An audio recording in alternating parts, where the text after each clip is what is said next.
to explain about virtual career fairs and elevator pitches. Throughout the workshop, if you guys have any questions, feel free to type them in the chat like Melissa said, and then thumbs up the questions that you really are interested in. And of course, if we run out of time, I will send the answers to these questions to you guys so your questions are answered. Also, at the end of the workshop, there will be a raffle and I will announce the 2 winners. Now I'm gonna let Melissa take it away. Awesome. Well, thank you so much, Tori, and thank you all for joining. I've been learning that the Zoom and just like virtual fatigue is real as far as just being in front of a screen all day, every day for classes, for engaging with your peers, for sessions like these. So I want to make sure I get through the pieces that are most important to you. And then again, make sure we leave time for questions. So I will go ahead and get started. Can everyone see my screen? Can someone just say yes out loud? Yes, we can see the screen. Okay, I'm going to go into present. Yeah, I can see it. Perfect. So I am going to go into presentation mode.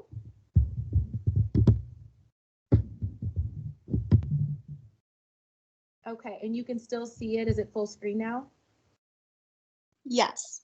All right, perfect. Okay, so this is what we're going to try and go over. I know it's kind of quite a few bullet points, but it will go pretty quickly. So just understanding what to expect, benefits of attending, how to prep, making a connection, kind of the differences between in-person and virtual, and then just some other things to consider. So we'll start with what to expect. So simple versus elaborate. And when I say that, I mean that unlike when you had to be in person, the format for virtual fairs have been fairly simple. Everyone's platform might be different. I think you all might be using Handshake. And my experience with Handshake has been very, very easy, very simple, very user-friendly versus, you know, you have to check in, get your name tag, you have to like look at the map for all the tables and all of that. So that's one nice thing that you can look forward to. Go at your own pace. I feel like this has been potentially a positive for students just because with in-person, it would be really difficult for you to have to like either get there right away. I know with us at the Grand Valley Fair, we would have lines for like an hour, people waiting like 45 minutes to an hour. With this, having those time slots are really nice. So it allows you to kind of fit into your schedule if you're still planning to have classes that day. Maybe you just need a break. Maybe there's a period of time like your roommates will be gone, so you'll have more privacy and more quiet. And then, yes, it's still a real fair. I will say I have had a couple of instances where people just thought we were just like having a FaceTime date or just catching up with a friend. And I'm like, okay, do you want a job or are you trying to like go shopping or go get dinner? So just be mindful that though the connection piece might be gone a little bit where you think the professionalism isn't there, it is, and just be mindful of that. So benefits of attending, and these are pretty simple.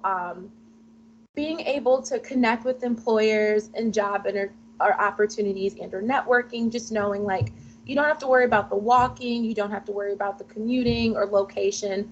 And like I said, just getting dressed up and all of that stuff. Like I've had some students share that they really appreciated this more because they would talk about how they would be sweaty and how they would be exhausted and all those different things. Again, I know the fatigue of having the screen time is there, but again, it just kind of eliminates some of those factors.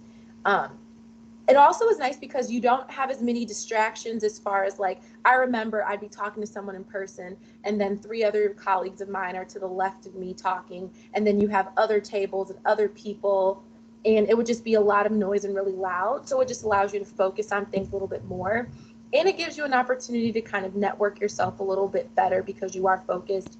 The flexibility and the less commitment, again, you can pick and choose where you want to tune in to connect with someone. You can sign up for specific slots so you're not worried about wasting 45 minutes when you can be connecting with other people. So just make sure you use that time to your advantage. And then for those of you who might be introverts who would get a little bit more anxiety about having to worry about speaking loudly or making sure you didn't get distracted or making sure you can keep the attention of the person in front of you. It is that one-on-one time, so just be mindful of that. So some things to do before. Again, I don't necessarily know. I have done one handshake, and if this is on handshake, just making sure that profile that you have is up to date. I know when I've been able to see it that you don't necessarily have, I guess I haven't seen people's resumes, and I don't know if it's because us as an employer, we don't have the premium version of handshake, but just making sure whatever is currently on your handshake profile is up to date.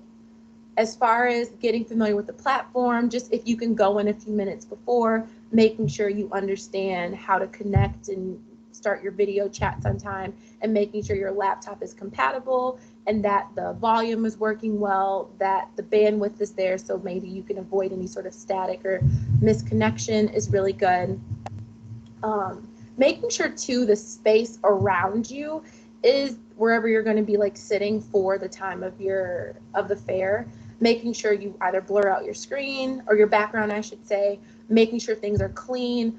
I didn't talk to this person, but I know there was a conversation a colleague of mine had, and in the back they had like a flag that had something that was mildly inappropriate. I don't know if it was a joke or something off of a show, but it would put you in the mind of like a Michael Scott, that's what she said type thing. And it's something that she focused in on and took a screenshot of and was like, well, that kind of just maybe disqualified this person because they weren't very mindful of their background. So just make sure your area is clean, free of things on the wall or things that are around that might cause someone to ask some questions. Making sure you research the companies that you're talking about or talking to. So make sure like current events, have they been in the news for anything with COVID? Have they been doing anything surrounding like social justice issues or anything that's just been like current with them? If you could say, oh, I saw your post on LinkedIn, or I saw this article about you all on Fortune or Forbes, or I listened to this podcast that someone in your organization was on. So if it's a company that you're really passionate about, you're really interested in, just make sure you can have something to speak on with that, as well as internships or full-time positions. If you've been to their site and don't see anything, you can ask about that, or say, I actually applied for this role. You mentioned this in the job description. Can you share more? Make sure you have your, outfit planned. Obviously, it's a lot nicer now, but you still need to dress appropriately. Personally, I don't necessarily think a tie and suit jacket is necessary, but that's also the nature of our company. So maybe if it's like a Big Four, or if it's a consulting firm or something that may have a bit more of a traditional vibe, maybe go for something a bit more formal. But if you just have like a nice collared shirt or like a nice blouse, again, simple makeup, that type of thing, then, make sure you're polished and everything like that, then you should be good to go. Setting your intention. So maybe if you are just looking to know more about the company, you don't even know if you want to apply or not, but you heard about them or you found out about them from reading something, express that in the conversation, because that'll allow the back and forth to be a bit more reflective of what you're looking for. If you're looking for a job or an internship, explicitly state that. If you're just looking to network, maybe you've already landed something, but you just want to get to know more about like what this company does or who they are and what that person who you're speaking with might do. You can do that as well.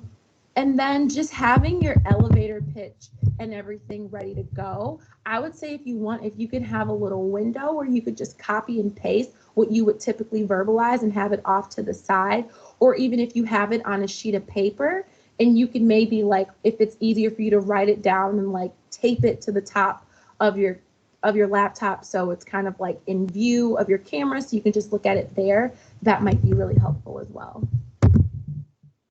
As far as the elevator pitch, kind of the same thing that you would do when you would be in person.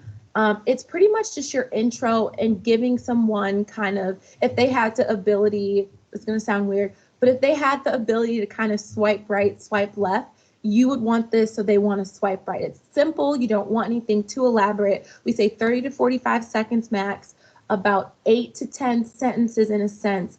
And you can go out and just research different elevator pitch techniques, but you want to introduce yourself. You want to share your intention again. So I am seeking an internship in this area, looking to do blank, and then you can give a little bit of background about yourself. Over the summer, I know for a lot of students, some of their internships got canceled. So you can say over the summer, I was going to be interning here doing blank. And the reason I earned this internship was because of my experience with X, Y, and Z. I'm looking to gain another opportunity to do something similar or to do something in this field. And then I always say to end it with a question. And the reason I say that is because you don't want that like awkward silence. You may not necessarily have it, but you can end it with, I am hoping you can share a little bit more about what an internship looks like. Can you tell me about X? Or I didn't see anything posted on your website, but do you have any opportunities in this? Now that I've shared a little bit more about me, can you tell me about what you all are seeking or a little bit more about what you do in your role? So kind of depending on what you are aware of. If you know there's an internship, ask the question around that. If you know that you haven't seen anything but want to ask what they do have, ask about that. If you kind of don't know either way, but want to leave it general or open-ended, ask about what they're looking for or what this person does, that kind of thing. And then last, but obviously not least, always consult with career services, and they can guide you. They are an amazing resource. Again, I don't know really what it looks like with things being virtual, but I'm sure the support is still there, and they're more than happy to guide you, answer questions you might have leading up to your career fair. And then also just thinking that this conversation, again, it's just leading you into the remaining time you have to chat with this person. So don't think you need to lay it all out in that first 30 to 45 seconds. As far as preparation and like during the fair, so I say enter the platform early. I will say that this is what I've noticed.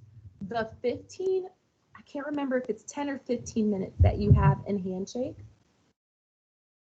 but it is going to go by very quickly. So sometimes I've noticed that like I give kind of like a 5-minute window of students to kind of hop in and join, because sometimes they might be wrapping up a previous call. So if you can hop on early, maybe the recruiter or the employer that you're going to be speaking with may not have anyone prior to your window. So hop on early if you can.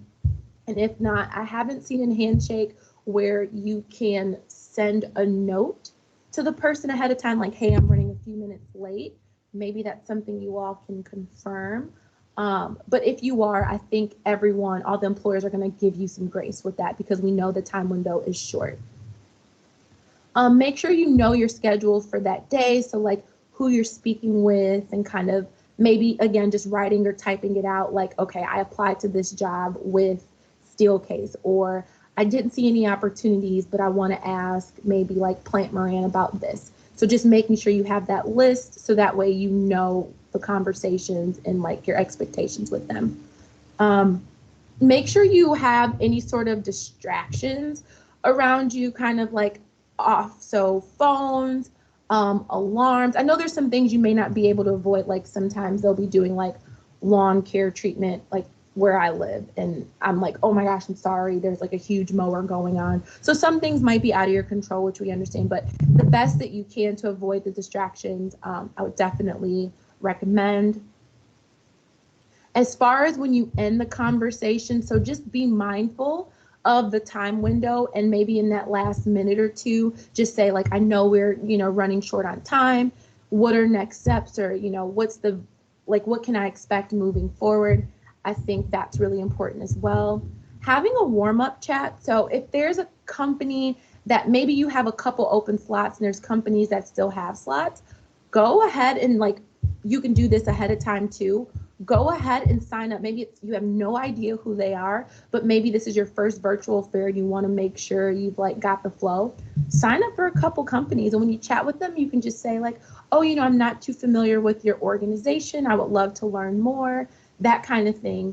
And then that can just kind of be your intro. And then even at the end of it, if you can ask, is there any feedback you can give for me on how our interaction went, or any tips you can, provide for me moving forward? I think companies are more than happy to provide that to you. And then again, like I said in the closing, just like the next steps and wrapping up, I would say sometimes asking directly for someone's email, you may get a no. And if you get a no, that's okay. It's not personal. It's just more of like they want to, like if you give your email out to every single person, it'd be like giving your phone number out to every single person. Like it can just get a bit crazy because it's something that's out of your control. Like I know I've done that in the past, and then I've had someone's friend's roommate say they met me and then they wanted to reach out, and I was like, whoa, okay. So I always recommend asking for someone's LinkedIn, or just providing your LinkedIn information. There's usually a chat. So if you just have your LinkedIn, like your hyperlink or your short link, just able to like copy and paste in the chat, ready to go, then that would be perfect. And then that would allow that person to connect with you moving forward. As far as after, I would say sending thank you notes. So again, if you do reach out on LinkedIn versus an email, you can do so through sending them a message, and you can copy and paste the thank you note to them. I always say that it's nice to make your thank you note stand out. So if there was something in particular in the conversation, like I remember one of the things that stuck out was that a candidate I spoke with was talking about the show Mindhunter. And I was like, oh my gosh, I'm obsessed with that show, because one of the questions I like to ask her, like, what do you like to do in your spare time, or things that you're interested in? And we talked about that, and there was like one specific thing that actually like looped into an element of the internship. Randomly, I forgot how we made the connection, but they brought that up. And it was just a really cool and fun thing, just showing like you were engaged, you were paying attention, and that you're actually really interested. So if there is something that makes that personal connection to make you stand out, that you could include in that thank you letter, make sure to do that. If there is anything as well that you want to include in that note, if there's a link to an article or a video or something that maybe in the conversation that you had is relative. So maybe you talked about, like, I know like everyone, like our company mentioned something ongoing like carbon neutral. So say afterwards you found this cool link about how another company or something that we're doing is related to that, and it's like, oh, I know we talked about this, here's a cool article I thought you might enjoy based on the conversation I had. Again, it just shows you taking that next step and making that extra effort, which really makes you stand out. Of course, if you haven't already done so, make sure you apply. I know for me, after conversations and things, and interactions, like the next day or so, I am looking to see if if someone's applied, so that way I can share it with the hiring managers. Again, we want to give you some grace to have the time to go ahead and apply, because we know we aren't the only organization that you might be connecting with. But again, we know that if you are really interested and are serious about being considered, that you will make the time to apply immediately. And then again, like I said, just the LinkedIn connection, making sure that you have gone ahead and done that, especially if maybe you didn't get an email and you want to make sure you can follow up with them. So I know, again, I don't think you may have to worry about this too much if you are using Handshake, but I know some platforms have something called like a group chat. So you can schedule a one-on-one conversation, and then you can also have like a group conversation. So just some things to be mindful of if you are in like a group room or a group chat. Just be mindful of the flow. If maybe the person who's leading it or the organization who's leading it instructs everyone in the beginning, like, if you have a question, add it in the chat, or we'll go around and ask each person if they do have a question, or if there's maybe like a hand raising feature to do that. So just be mindful of that. Or maybe you can even ask, if no one does, say, how would you like us to direct our questions to you, that kind of thing. One other thing is to look at what questions have already been posted to make sure you don't duplicate any of those. Be mindful to not use text language. I know it's all being typed, but don't use abbreviated words. Don't, use something that you would just be texting with your friend, because again, it's still a professional engagement. If it is an individual chat or like a direct message type of situation, be mindful of the speed of your response. So I know there's been some where it's literally just been a back and forth. There was no video. It was just a typing exchange. And if you and other people are just kind of like going off with questions and things, it may make it a bit more difficult for that person to respond. So if you do see a question comes in, just maybe wait, let the person respond, and then move forward with your question or that type of thing. Kind of to the point of like being mindful of the texting language of the, not to do that. Be mindful of your grammar, your spelling, and your punctuation. I know sometimes like it kind of can become a quick exchange, but just be mindful before you press send, same way you would do in an email, same way you do before submitting a paper, of your grammar and your spelling and your punctuations. And then also just be purposeful with your questions. I think we have something called brand ambassadors at our organization, and they are students who were interns past summer and are kind of just serving as representatives for their campus, or on their campus, or I guess virtually on their campus, for our organization. And they said that they've noticed, and again, these are students, so like your peers have been stating that they've noticed some students just kind of seem lazy. And again, I think it could just be the fatigue of having all of this camera virtual engagement versus having that energy and that presence to connect with someone in person. And the questions have been kind of redundant, like, oh, what's your experience like, or what do you enjoy? Like, really, like if you're considering this like your opportunity to really be one-on-one with someone, what would you want to ask him? What do you really want to know? How do you want to stand out? So just be mindful that you are asking intentional and purposeful. I kind of already touched on this. Don't get too comfortable with your, typed language as well as with your in-person conversation. Actually, I had a kid who I knew it was an accident, but he swore because we were like kind of like joking on something. And I was just like, all right, like, yeah, we're cool, but like, we're not that cool. So just be mindful of that. And just, be focused on this opportunity to connect again, because it is one-on-one. Like, you don't have any other distractions. So really make the most of it. And then consider the conversation as a phone screen. Like, that's what I've been doing. Some of the times when I don't maybe have another person to connect with after. So again, I think the handshake ones I've had have been about 10 minutes. And if I don't have anyone after that, or maybe they've been 15 minutes. I think they've been 15. But if I don't have anyone after that, they don't have anyone after that, I'm like, oh, like, are you still open to chatting? And I've talked with some people for like 30, 40 minutes, and it's allowed me just to go to the hiring manager. I have so many notes to provide to them. So, you can ask the same question and say, I don't have anyone after this. Are we able to continue chatting? I just had a couple more questions, and just, make it come off as like a phone screen.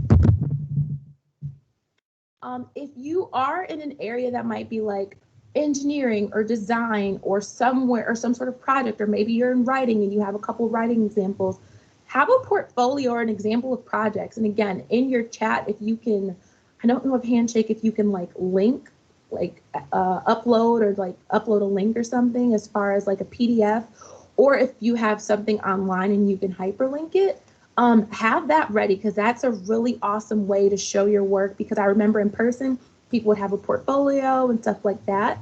But just be mindful of that. That's something that can make you stand out. Have a prepared list or explanation of projects to share. PAR stands for Project Action Result. So saying this is what the project was, this is how it came about, this is what actions I took to get to the result, and this is what the result was. And in this, you can highlight your hard and your soft skills. So maybe in the project, you and your group had to create a business, had to do like a business case for a potential company. And maybe your role was like project lead. So you can talk about your soft skills of how you had to do time management and leadership, and you had to, effective communication, but then you also can show your skills in like Creative Cloud, or you had to do like financial analysis, that type of thing. And then be personable, ask people how they're doing, just make it a conversation. Like, you don't want it to just be so focused on the job, because when you get into a job or an internship, the relationship you have with your team is crucial, and that's what makes you stand out. So having that kind of one-on-one, showing your personality, is really important. Things to consider. So the reason I say COVID talk, like, we're how many months into like being quarantined and all of that. Don't do an overdrive or like an overkill on the COVID talk. Like, maybe just ask them how they're doing, how's their day going, what shows are you into, or what sort of hobbies do you have? But you don't have to focus it on COVID. If they ask you, that's fine, but like, don't focus it on that. Asking about the future of the organization, obviously because of COVID, it's really shaken up where the status and the, I guess, there's a word I'm looking for, the stability of companies. So if you do want to ask, like, where are you all standing now? Have employees experienced layoffs? Do you see, like, what's the hiring looking like right now or in the near future? Those are important and fair questions to ask. And then highlight your adaptability and your ability to handle adversity. Every student right now has to have more than one example. You've been able to, going from your last semester of having to go to remote learning, navigating it with roommates, all these other factors with like maybe your family, your personal life. So use those examples to really show how you're able to be adaptable and to kind of be flexible when change comes about. So that's all that I have for the presentation. And I will go back and let me stop sharing my screen. And I guess just open it up to see if anyone has questions or thoughts or anything I can help with. Hi, Melissa. There was a question. I'm so sorry if I mispronounce anyone's name, from Kyron, and she asked, do you know what kinds of projects/work we could include as part of our portfolio if you're a science major, such as biology? Oh, that's a good question. So I'm thinking, I guess it depends on what you're going after. So maybe if you're going after like a research-based role, I would say if there was maybe a project or something you did in your classic, and me not being a science major, it might be kind of hard for me to think of something. But if there was like a project or an area that you worked on in class that could show kind of like the quantitative aspects that you had to go, or the qualitative aspects, which are two areas of research that people do, or maybe like just different methods that you would use. For example, if there's a job description, so say you are going over a research role, maybe there's not one you see specifically for the company, but if you can just Google search research assistant in biology or something, and look at what those qualifications are, just take an experience you had in a class and then tailor it to what those qualifications are. And then you can kind of align it like that. And again, just keep that PAR method. So mention kind of what the project or maybe what the objective was, what actions you took, and then the result of those actions. All right, Melissa, we actually have